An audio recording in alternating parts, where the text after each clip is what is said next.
상법에 이제 그 이사의 의무가 지금까지는 회사에 대한 충실 의무만 있었어요. 이거를 근데 주주에 대한 충실 의무까지 하는 거죠. 이게 사실은 백년 기업 두산에서 벌어졌던 일이 직접적인 계기가 됐죠. 이거를 요즘에 회사들이 그런 거 하죠. 그러니까 그 좀 잘 되는 알짜배기 사업만 따로 꺼내 가지고는 뭐 좀 따로 상장시켜 갖고 회사에 돈 벌고, 그다음에 대주주들 오너들의 지분율 높이고 뭐 이런 장난을 좀 사실은 치죠. 그러면은 사실은 그 회사 중에서 딱 그 사업을 보고 이 회사 주식을 샀던 사람들은 요 사업만 떼가지고 따로 회사 만들면은 완전히 속빈강정이 되는 거죠.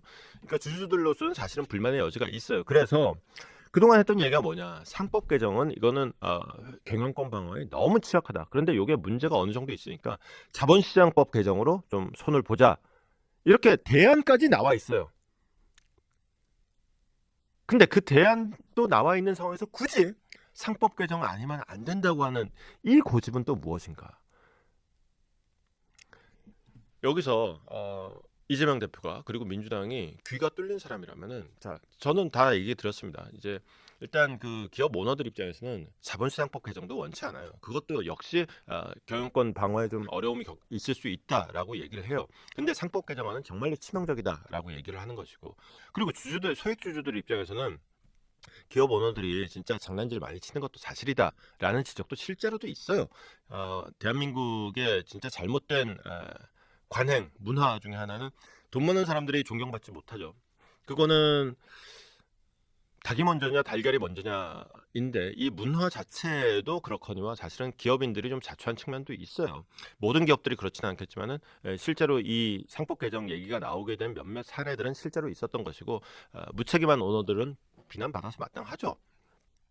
그러니까 이거를 애시당초에 법의 영역으로 들어올 필요가 없이 기업들이 봤을 때 이거는 아이, 그렇게까지 해서 우리가 돈 벌어 먹어야 돼, 이런 정도의 도덕 감정을 갖고 있어야 되는데 그거마저도 없기 때문에 여기까지 왔겠죠. 어쨌거나 대표적으로 이제 이렇게 되면은 이제 그 주주들이 충실의 의무를 다하지 않았다 그래서 이제 회사를 상대로 소송을 거는 정도가 아니라 주주를 상대로도 소송을 걸 수 있고, 심지어 주주 개인을 상대로 소송을 걸면은 그 회사가 그만두고 나가서 월급도 안 받는데도 계속 소송에 시달리고, 소송이라는 게요, 한 번 당해보면은 돌아버립니다. 이게 회사에 있으면서 소송을 당하면, 회사 일로 소송을 당하면은 회사 변호사가 대신해줘요. 그러면은 뭐 일도 하면서 소송 업무도 하고 뭐 개인적인 일도 하면서 소송 업무도 하고 이게 가능한데, 회사에서 나가가지고 혼자 이걸 해야 된다? 미쳐버려요. 그럼 아무 일도 못해요. 근데 이제 주주들이 그런 위기에까지 처하게 됐다. 더군다나 최근에 이제 두산 로보틱스 같은 게 이게 이런 일의 대표적이었는데, 예컨대 고려아연 같은 경우도 있어요. 그러니까 행동주의 펀드가 진짜 멀쩡한 회사 하나 작살내는 거 일도 아니거든요. 지금 고려아연이 막판에는 오히려 이 상법 개정안의 필요성을 인정하는 행동도 몇 가지 취하긴 했었는데, 애시당초에 거기까지 가는 게 멀쩡하게 굉장히 기술력 탄탄하지, 재무구조 탄탄하지, 모든 게 이보다 더 좋을 수는 없다.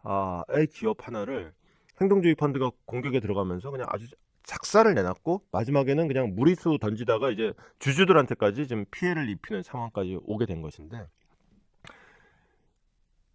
이런 기업들이 너무 많을 것이다. 지금 가뜩이나 이제 기업의 경영권이라는 게, 이게 최근에 이제 뭐 이재명 대표가 상속세 완화 얘기를 하면서 뭐 토론회 하자 말자 뭐 이런 얘기도 있었는데, 그 얘기하고도 사실은 맞물려 있어요.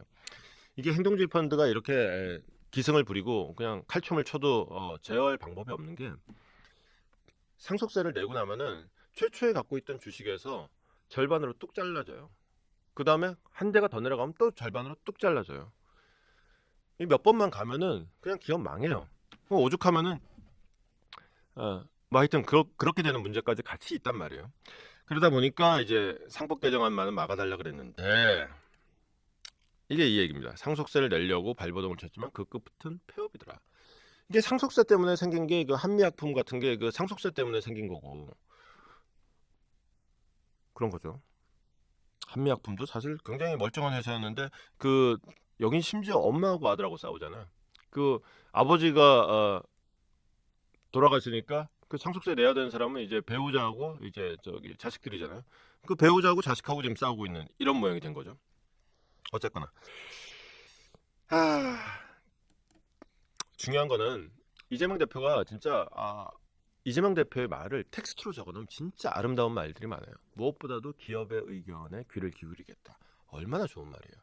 근데 그거를 이제 실천을 하느냐 마느냐, 그걸 보면은 이재명 대표는 늘 말 따로 행동 따로더라. 이게 말과 행동이 기업의 의견에 귀를 기울이겠다라고 하는 말을 행동으로 옮기면 이런 게 되는 거예요. 일본이 원래 반도체의 최강자였죠. 그러다가 우리한테 따라잡혔죠. 거기다가 이제 대만에도 따라잡히고 한동안 헤매다가 요즘에 일본의 반도체 굴기가 다시 시작되고 있습니다. 사실 다시 우리가 따라잡힐 위기에 처해지고 있어요. 어떻게 하느냐? 반도체 세워보자. 법이 문제가 돼? 법도 바꿔드립니다. 근데 우리의 현실은 어떻습니까? 법 좀 바꿔주십시오. 지금 미국하고 중국하고 대만하고 경쟁해야 되는데 법 때문에 힘들어 죽겠습니다. 대단한 것도 아닙니다. 요거 저 52시간 근무제 반도체만 좀 빼주십시오. 이것도 안 됩니다. 남들은 지금 저기 무슨 완전 기능성 좋은 달리기 수트 입고 달리기 하고 있는데 저는 족쇄 달고 뛰고 있습니다. 족쇄 좀 풀어주십시오. 야, 네가 뭐 이쁘다고 족쇄를 풀어주니? 심지어 우리의 현실은 어떻습니까? 있는 족쇄 안 풀어지는 건 고사하고 없는 족쇄도 지금 상법 개정안이라는 게 그런 거죠. 없는 족쇄도 지금 갖다 붙이려고 그러는 이런 상황.